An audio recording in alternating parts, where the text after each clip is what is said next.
नमस्कार मित्रों, मैं हिंदी साहित्य सागर के यूट्यूब चैनल पर आप सबकी स्वागत करती हूँ। पिछले वीडियो में हमने हिंदी साहित्य के इतिहास लेखन की परंपरा के विषय में पढ़ा था। आज हम इसके आगे का पढ़ेंगे। तो चलिए बिना देर किए हुए आइए शुरू करते हैं आज का वीडियो। और हाँ, उससे पहले मैं जिन्होंने मेरे चैनल को सब्सक्राइब कर लिया है उसको बहुत बहुत धन्यवाद, और जिन्होंने नहीं किया है वे जल्दी से जल्दी सब्सक्राइब कर लें ताकि मेरे चैनल के साथ जुड़कर सरस्वती पांडे गोविंद पांडे जी की पूरी पुस्तक को अच्छे से पढ़ पाएं, समझ पाएं और समाप्त कर पाएं, जिससे परीक्षा में मदद मिल सके। तो चलिए आइए शुरू करते हैं हम आज का वीडियो।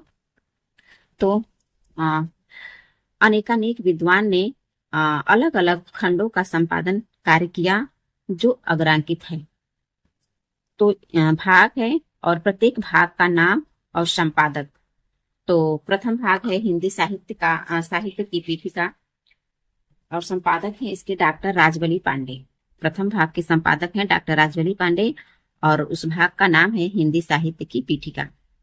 दूसरा भाग हिंदी भाषा का विकास डॉक्टर धीरेन्द्र वर्मा का है। हिंदी भाषा का विकास डॉक्टर धीरेन्द्र वर्मा का है। तीसरा है आदिकाल। तो आदिकाल के हैं पंडित करुणापति त्रिपाठी व डॉक्टर वासुदेव सिंह। चौथा है भक्ति काल निर्गुण भक्ति, इसके संपादक हैं परशुराम चतुर्वेदी। पांचवा भाग का है भक्ति काल सगुण भक्ति, और इसके संपादक हैं देवेंद्र नाथ शर्मा व विजयेंद्र स्नातक। छठा है, यहाँ से प्रश्न परीक्षा में देखने को भी मिलते हैं। छठे का है कि रीति काल या रीतिबद्ध, तो इसके संपादक हैं डॉक्टर नगेंद्र। सातवां है रीति काल रीतिमुक्त, डॉक्टर भागीरथ मिश्र। आठवां है हिंदी साहित्य का अभ्युत्थान भारतेंदु काल संवत 1900 से 1950 विक्रम संवत तक, और इसके संपादक हैं डॉक्टर विनय मोहन शर्मा।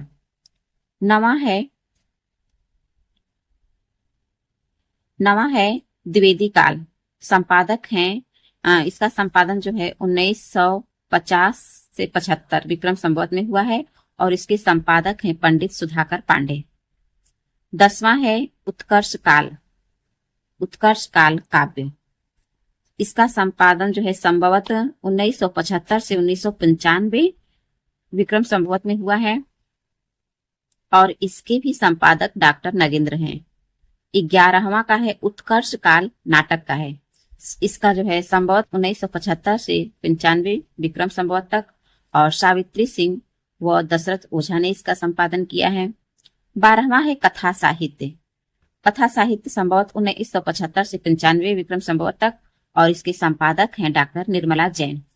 13वां भाग का है समालोचना निबंध और पत्रकारिता, संवत 1975 से 1995 विक्रम संवत, और इसके संपादक हैं लक्ष्मी नारायण सुधांशु। 14वां है अद्यतन काल, इसका संवत 1995 से 2017 विक्रम संवत, और इसके जो हैं सहायक संपादक हैं डॉक्टर हरवंश लाल शर्मा और डॉक्टर कैलाश चंद्र भाटिया। 15वां है आंतर भारतीय हिंदी साहित्य, और इसके संपादक हैं डॉक्टर नगेंद्र और पंडित राहुल सांकृत्यायन जी। 16वां हिंदी का लोक साहित्य, और इसके संपादक हैं डॉक्टर कृष्णदेव उपाध्याय। डॉक्टर धीरेन्द्र वर्मा ने विभिन्न विद्वानों के सामूहिक सहयोग से हिंदी साहित्य नामक इतिहास ग्रंथ का संपादन कार्य किया। किसने? तो डॉक्टर धीरेन्द्र वर्मा ने विभिन्न विद्वानों के सामूहिक सहयोग से हिंदी साहित्य नामक इतिहास ग्रंथ का संपादन कार्य किया। इस ग्रंथ में संपूर्ण हिंदी साहित्य को 3 कालों आदिकाल, मध्यकाल एवं आधुनिक काल, 3 कालों में आदिकाल, मध्यकाल एवं आधुनिक काल में विभक्त करते हुए प्रत्येक काल की काव्य परंपराओं का विवरण अविच्छिन्न रूप में प्रस्तुत किया गया है। आगे है हिंदी साहित्य इतिहास संबंधित प्रमुख ग्रंथ तथा रचनाकार। तो पहला है हिंदी काव्य धारा। हिंदी काव्य धारा 1944 ईस्वी का है, और इसके रचनाकार हैं पंडित राहुल सांकृत्यायन। दूसरा है हिंदी साहित्य का इतिहास 1973 ईस्वी, और इसका जो है संपादक हैं डॉक्टर नगेंद्र। आगे है हिंदी साहित्य का वैज्ञानिक इतिहास तो वैज्ञानिक इतिहास है डॉक्टर गणपति चंद्र गुप्त का है। और ये जो है 2 भाग में है, प्रथम व द्वितीय खंड 2 भाग में है। और 1965 इसका द्वितीय खंड 1965 है और प्रथम खंड 1964 है। हिंदी साहित्य का अतीत 2 भाग में, आचार्य विश्वनाथ प्रसाद मिश्र। यहाँ पे जो है बस 2 भाग ही दिया है, इसका डेट नहीं दिया है, तो मैं यहाँ डेट भी लिख रखी हूँ। तो एक है, प्रथम भाग है 1959 और दूसरा भाग है 1960। आगे है हिंदी साहित्य और संवेदना का विकास। हिंदी साहित्य और संवेदना का विकास, ये डॉक्टर राम स्वरूप चतुर्वेदी का है और इसका डेट है 1986 ईस्वी। हिंदी साहित्य और संवेदना का विकास का डेट है 1986 ईस्वी और इसके संपादक हैं डॉक्टर राम स्वरूप द्विवेदी। छठा है साहित्य का इतिहास दर्शन। इसके रचनाकार हैं डॉक्टर नलिन बिलोचन शर्मा। तो हिंदी साहित्य का इतिहास दर्शन, इसके लेखक हैं, रचनाकार हैं डॉक्टर नलिन बिलोचन शर्मा। आगे है हिंदी भाषा का विकास 1924 ईस्वी में। तो ये इसके लेखक हैं डॉक्टर श्याम सुंदर दास। हिंदी भाषा और साहित्य 1930 ईस्वी, इसके भी डॉक्टर श्याम सुंदर दास ही हैं। और हिंदी कोविद रत्नमाला, इसके भी डॉक्टर श्याम सुंदर दास ही हैं। और देखिए, हिंदी भाषा का विकास 1924, हिंदी भाषा और साहित्य 1930, हिंदी कोविद रत्नमाला, इन तीनों के जो हैं रचनाकार हैं डॉक्टर श्याम सुंदर दास। और हिंदी कोविद रत्नमाला 2 भाग में है, प्रथम भाग 1909 और द्वितीय भाग 1914 में प्रकाशित हुआ। राजस्थानी भाषा और साहित्य, ये डॉक्टर मोतीलाल मेनरिया का है। राजस्थानी पिंगल साहित्य, यह भी डॉक्टर मोतीलाल मेनरिया का है। तो राजस्थानी भाषा और साहित्य, दूसरा है राजस्थानी पिंगल साहित्य, इस दोनों के लेखक हैं मोतीलाल मेनारिया। आगे है हिंदी वीर काव्य 1945। हिंदी वीर काव्य 1945, इसके लेखक हैं डॉक्टर टीकम सिंह तोमर। आगे है हिंदी काव्य शास्त्र का इतिहास। तो हिंदी काव्य शास्त्र का इतिहास डॉक्टर भागीरथ मिश्र, इसके रचनाकार हैं। आधुनिक हिंदी का आदिकाल, आधुनिक हिंदी का आदिकाल 1973 ईस्वी, श्री आचार्य चतुर्वेदी। फिर है हिंदी साहित्य 20वीं शताब्दी। हिंदी साहित्य 20वीं शताब्दी, इसके रचनाकार हैं नंद दुलारे वाजपेयी। और हिंदी साहित्य 20वीं शताब्दी का डेट है 1942, यहाँ पे 1945 लिखा है। आगे है आधुनिक हिंदी साहित्य 1950 ईस्वी। आधुनिक हिंदी साहित्य 1950 ईस्वी, इसके भी रचनाकार हैं नंद दुलारे वाजपेयी। तो हिंदी साहित्य 20वीं शताब्दी और आधुनिक हिंदी साहित्य, दोनों के रचनाकार हैं नंद दुलारे वाजपेयी जी। हिंदी साहित्य का इतिहास, हिंदी साहित्य का इतिहास 1931 ईस्वी, इसके रचनाकार हैं रमाशंकर शुक्ल रसाल। हिंदी साहित्य का इतिहास 1931, रमाशंकर शुक्ल रसाल। आगे हिंदी भाषा का उद्भव और विकास। हिंदी भाषा का उद्भव और विकास, उद्भव और विकास को ध्यान देना है, उदय नारायण तिवारी। यहाँ से जो है परीक्षाओं में प्रश्न देखने को मिलता है, हर परीक्षा में 1-2 प्रश्न यहाँ से मिलता ही है। आगे है हिंदी साहित्य विमर्श 1923 ईस्वी, इसके रचनाकार हैं पदम लाल पुन्नालाल बख्शी। कविता कौमुदी 1917 ईस्वी, राम नरेश त्रिपाठी का है। भाषा काव्य संग्रह 1873 ईस्वी में है और ये महेश दत्त शुक्ल का है। आगे है हिंदी साहित्य का विवेचनात्मक इतिहास। तो ये सूर्यकांत शास्त्री का है 1930 ईस्वी में। हिंदी साहित्य का विवेचनात्मक इतिहास सूर्यकांत शास्त्री का है 1930 ईस्वी में। आधुनिक हिंदी साहित्य का इतिहास, ये कृष्ण शंकर शुक्ल का है। आधुनिक हिंदी साहित्य का इतिहास कृष्ण शंकर शुक्ल का है और 1934 ईस्वी में। आगे है मॉडर्न हिंदी लिटरेचर 1939।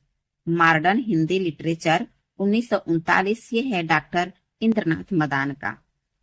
आगे है खड़ी बोली हिंदी साहित्य का इतिहास 1941 ईस्वी में, ये ब्रज रत्न दास का है। खड़ी बोली हिंदी साहित्य का इतिहास पूछेगा तो ब्रज रत्न दास का है, और आधुनिक हिंदी साहित्य का इतिहास पूछेगा तो कृष्ण शंकर शुक्ल का है।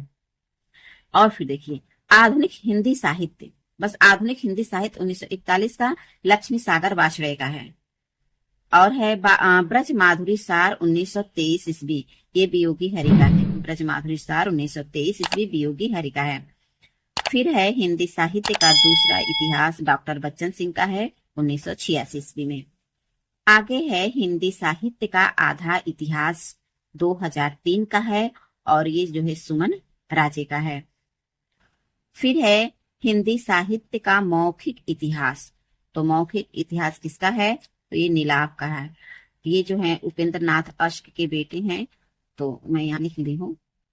आगे है हिंदी साहित्य का ओझल नारी, तो ये 2013 का है और नीरजा माधव का है। हिंदी साहित्य का ओझल नारी, नारी इतिहास नीरजा माधव का है, 2013 का है। हिंदी साहित्य काल विभाजन और नामकरण, डॉक्टर जॉर्ज ग्रियर्सन का काल विभाजन, पहला है चारण काल 700 से 1300 ईस्वी, दूसरा है 15वीं सदी का धार्मिक पुनर्जागरण, तीसरा है जायसी की प्रेम कविता, चौथा है ब्रज का कृष्ण संप्रदाय, पांचवा है मुगल दरबार, छठवां है तुलसीदास, सातवां रीति काव्य, आठवां है तुलसीदास के अन्य परवर्ती, नौवां है 18वीं शताब्दी, 10वां है कंपनी के शासन में हिंदुस्तान, और अंतिम 11वां है महारानी विक्टोरिया के शासन काल में हिंदुस्तान। जॉर्ज ग्रियर्सन ने सर्वप्रथम हिंदी साहित्य के आरंभिक काल को चारण काल के नाम से अभिहित किया है। तो जॉर्ज ग्रियर्सन ने हिंदी साहित्य के आरंभिक काल को किस नाम से अभिहित किया है, तो चारण काल नाम से अभिहित किया है। ग्रियर्सन ने चारण काल के अंतर्गत 9 कवियों का उल्लेख किया है चारण काल के अंतर्गत। और ये 9 कवि कौन कौन से हैं, तो पुष्य कवि, कुमार सिंह, केदार, कुमारपाल, अनन्यदास, चंद, जगनीक, जोधराज एवं सारंगधर का उल्लेख किया है। इन 9 कवियों का उल्लेख किया है। ग्रियर्सन ने अपने इतिहास में केवल प्रवृत्तिगत काल विभाजन किया है। मिश्र बंधुओं का काल विभाजन, प्रारंभिक काल को भी इन्होंने 2 भाग में किया है, पूर्व प्रारंभिक और उत्तर प्रारंभिक। पूर्व प्रारंभिक काल 700 से 1343 और उत्तर प्रारंभिक काल 1344 से 1444। फिर है माध्यमिक काल को भी इन्होंने 2 भागों में बांटा है, पूर्व माध्यमिक काल और प्रौढ़ माध्यमिक काल। तो पूर्व माध्यमिक काल 1445 से 1560 और प्रौढ़ माध्यमिक काल 1561 से 1680। अब तीसरा है अलंकृत काल, तो अलंकृत काल को भी इन्होंने 2 भाग में बांटा है, पहला है पूर्वालंकृत और दूसरा है उत्तरालंकृत काल। तो पूर्वालंकृत काल 1681 से 1790 और उत्तरालंकृत काल 1791 से 1889। चौथा है परिवर्तन काल 1890 से 1924। पांचवा है वर्तमान काल 1926 से अब तक। आचार्य शुक्ल का काल विभाजन, अभी हम लोग मिश्र बंधुओं का काल विभाजन देखे हैं, अब आगे है आचार्य शुक्ल का काल विभाजन। तो आदिकाल को आचार्य शुक्ल ने वीर गाथा काल नाम दिया है, और इसका समय है संवत 1050 से 1375। और दूसरा है पूर्व मध्यकाल को इन्होंने भक्ति काल कहा है, और इसका समय है संवत 1375 से 1700। तीसरा है उत्तर मध्यकाल, तो उत्तर मध्यकाल को आचार्य शुक्ल ने रीति काल नाम दिया है, और इसका समय है संवत 1700 से 1900।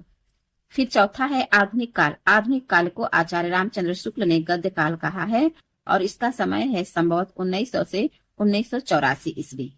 तो ये रहा शुक्ल जी का काल विभाजन। अब आगे हम डॉक्टर राम कुमार वर्मा का काल विभाजन देखेंगे। तो डॉक्टर राम कुमार वर्मा का काल विभाजन है, इन्होंने संधि काल, इसका समय संवत 750 से 1000 माना है, और चारण काल का 1000 से 1375 माना है। तीसरा है भक्ति काल, तो भक्ति काल का समय है 1375 से 1700, और रीति काल का 1700 से 1900, और आधुनिक काल का है संवत 1900 से अब तक। तो हम लोग अभी तक मिश्र बंधु का देखा है काल विभाजन, आचार्य रामचंद्र शुक्ल का देखे हैं और राम कुमार वर्मा का। अब है डॉक्टर गणपति चंद्र गुप्त का काल विभाजन। तो इनको देखते हैं ये कैसे माने हैं, कैसे किए हैं काल विभाजन। तो पहला है आदिकाल, तो आदिकाल का समय इन्होंने माना है 1184 से 1350 ईस्वी। और दूसरा है पूर्व मध्यकाल, तो पूर्व मध्यकाल का समय इन्होंने 1350 से 1600 ईस्वी माना है। और तीसरा है उत्तर मध्यकाल, इसका समय इन्होंने सन 1600 से 1857 ईस्वी तक माना है। चौथा है आधुनिक काल। आधुनिक काल का समय सन 1857 से अब तक माना है। डॉक्टर नगेंद्र द्वारा संपादित ग्रंथ हिंदी साहित्य का इतिहास के अनुसार काल विभाजन। किसके अनुसार? तो हिंदी साहित्य के इतिहास के अनुसार। पहला है आदिकाल। आदिकाल जो है 7वीं सदी के मध्य से 14वीं सदी के मध्य तक। दूसरा किए हैं भक्ति काल। तो भक्ति काल का समय है 14वीं सदी के मध्य से 17वीं सदी के मध्य। रीति काल का समय 17वीं सदी के मध्य से 19वीं सदी के मध्य तक। चौथा है आधुनिक काल। तो आधुनिक काल 19वीं सदी के मध्य से अब तक। अब इन्होंने आधुनिक काल का भी विभाजन किया है। तो पहला है पुनर्जागरण काल यानी कि भारतेंदु काल। इसका समय 1857 से 1900 ईस्वी माने हैं डॉक्टर नगेंद्र ने। दूसरा है जागरण सुधार काल यानी द्विवेदी काल। तो द्विवेदी काल का इन्होंने समय माना है 1900 से 1918 ईस्वी। तीसरा है छायावाद काल। तो छायावाद काल का समय है 1918 से 1938। और चौथा है छायावादोत्तर काल। छायावादोत्तर काल का समय यहाँ पे हालांकि नहीं दिया है लेकिन मैं लिखी हूँ 1933 से 1936 ईस्वी तक। अब है इसके भी भाग किए हैं। तो 2 भाग किए क और ख। तो क है प्रगति प्रयोग काल 1938 से 1953 ईस्वी और ख है नवलेखन काल 1953 ईस्वी से अब तक। आगे है डॉक्टर बच्चन सिंह का काल विभाजन। तो डॉक्टर बच्चन सिंह का काल विभाजन पहला है अपभ्रंश काल यानी कि आदि काल को डॉक्टर बच्चन सिंह ने अपभ्रंश काल कहा है। और दूसरा भक्ति काल ही है और इसका समय है सन 1400 से 1650। रीति काल सन 1650 से 1857 और आधुनिक काल सन 1857 से अब तक। अब आदि काल का नामकरण है। तो चारण काल का नामकरण आदि काल का जो है नाम चारण काल किसने रखा है? तो डॉक्टर जॉर्ज ग्रियर्सन ने। अब है प्रारंभिक काल। तो प्रारंभिक काल के हैं मिश्र बंधु। बीज बपन काल आचार्य महावीर प्रसाद द्विवेदी ने आदि काल का नाम बीज बपन काल रखा है। वीर गाथा काल आदि काल का नाम जो है वीर गाथा काल आचार्य रामचंद्र शुक्ल ने रखा है। और सिद्ध सामंत काल पंडित राहुल सांकृत्यायन ने कहा है। वीर काल आचार्य विश्वनाथ प्रसाद मिश्र ने। संधि काल एवं चारण काल तो ये डॉक्टर राम कुमार वर्मा ने कहा है आदि काल को। फिर आदि काल जो है आचार्य हजारी प्रसाद द्विवेदी ने कहा है और इन्हीं के सुझाए गए नाम से हम लोग जानते भी हैं आदि काल को। आदि काल नाम सर्वसम्मति से यही मान्य है आदि काल ही। आधार काल तो डॉक्टर सुमन राजे का है। तो ये रहा आदि काल का नामकरण कि किसने क्या नाम दिया है आदि काल का। अब है रीति काल का नामकरण यहीं पे दे दिया है तो इसको भी देख लेते हैं। तो रीति काल जो है जॉर्ज ग्रियर्सन ने क्या कहा है रीति काल को? तो रीति काव्य कहा है। और मिश्र बंधु ने क्या कहा है? तो अलंकृत काल कहा है। आचार्य रामचंद्र शुक्ल ने क्या कहा है? तो रीति काल। आचार्य रामचंद्र शुक्ल और जॉर्ज ग्रियर्सन के जो है नाम है उसको बहुत ध्यान से देखना। अगर रीति काव्य है तो जॉर्ज ग्रियर्सन हो जाएंगे, अगर रीति काल है तो आचार्य रामचंद्र शुक्ल जी हो जाएंगे। श्रृंगार काल तो श्रृंगार काल आचार्य विश्वनाथ प्रसाद मिश्र ने कहा है। और कला काल किसने कहा है? तो रमाशंकर शुक्ल रसाल ने कहा है। आगे है कि डॉक्टर उदय नारायण तिवारी, डॉक्टर गोविंद त्रिगुणायत और डॉक्टर महेंद्र नाथ दुबे द्वारा भाषा की दृष्टि से किया गया विभाजन। तो पृष्ठभूमि अवहट काल। दूसरा है उन्मेष काल। तो इसमें भाषा ब्रजबोली, पुरानी ब्रजी, कौरवी या खड़ी बोली एवं अवधि काल। तीसरा है पूर्व भाग तो ब्रज भाषा अवधि काल। चौथा है उत्तर भाग खड़ी बोली काल। तो आज के वीडियो में हम यहीं तक देखेंगे और अगले वीडियो में जो है हम आदिकाल को विस्तार से पढ़ेंगे। तब तक के लिए धन्यवाद। जय हिंद, जय भारत।